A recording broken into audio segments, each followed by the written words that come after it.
friends, today we are going to discuss in class 6 NCERT compare angles without the superimposition। हमें compare करने हैं angles without the superimposition method के। हम angles को compare करेंगे बिना सुपर इम्पोजिशन मेथड के। ठीक है, हम पहले वाली वीडियो में सुपर इम्पोजिशन मेथड से एंगल्स को कंपेयर किया था, अब हम विदाउट सुपर इम्पोजिशन मेथड से एंगल्स को कंपेयर करेंगे। अगर आपके एग्ज़ाम में एंगल्स को कंपेयर करना चाहे तो सुपर इम्पोजिशन मेथड से तो नहीं हो पाएगा, बहुत ज़्यादा डिफ़िकल्ट हो जाएगा। ये आप एक एंगल्स कैसे निकाल लोगे, तो हम इसको विदाउट सुपर इम्पोजिशन मेथड से करेंगे। इसके अंदर हमें क्या करना है, हमने एंगल्स ड्रॉ कर रखे हैं और हम एक जो ट्रांसपेरेंट पेपर होता है उससे हम हमारे एंगल्स को कंपेयर करेंगे। ये हमारा ट्रांसपेरेंट पेपर है, ठीक है, और ये सर्कल है और हम इसे हमारे एंगल जो है वो कंपेयर करेंगे। जैसे कि है, इस एंगल को अगर हम कंपेयर करें, ठीक है, तो जहाँ जहाँ पर ये एंगल आ रहा है डॉट्स लगा दो। इस एंगल की डॉट आ रही है, ठीक है। अब जो नेक्स्ट एंगल है उसकी डॉट लगा देते हैं हम। इस एंगल की है, अब जो नेक्स्ट जो एंगल होगा उसकी डॉट हम रेड से लगाएंगे, ठीक है। ये है, ये इसका मिडल, ये किधर आ रही है, एक तो इधर आ रही है और एक इधर आ रही है और ये तो मिडल का है ही।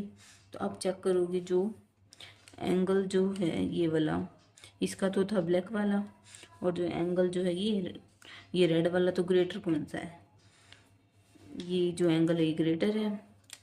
अगर हम इस एंगल को अब इस एंगल से कंपेयर करते हैं तो किधर आ रही है, एक इसको भी रेड से करेंगे, एक ये आ रही है और एक ये आ रही है, ठीक है। तो जो ये एंगल है ब्लैक वाला जो था वो तो ये और ये आ रहा था, ये तो बहुत छोटा है। तो सबसे स्मॉलर जो होगा, ये जो एंगल है ये सबसे स्मॉलर है,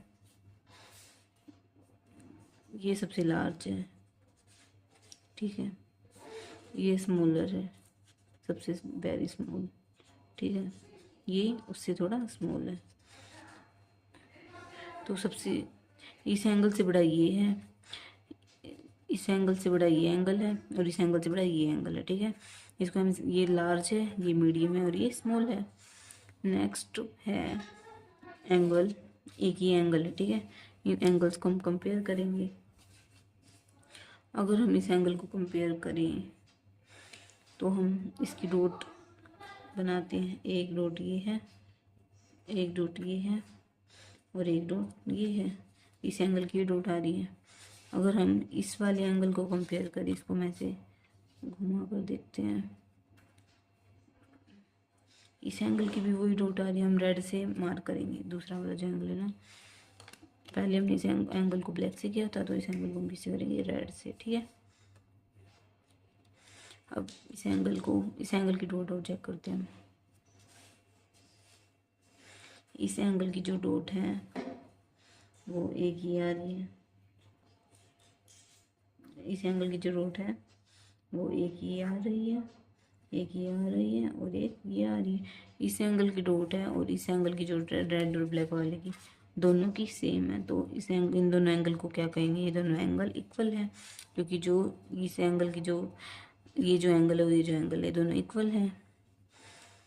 thanks for watching, do like share subscribe to my channel.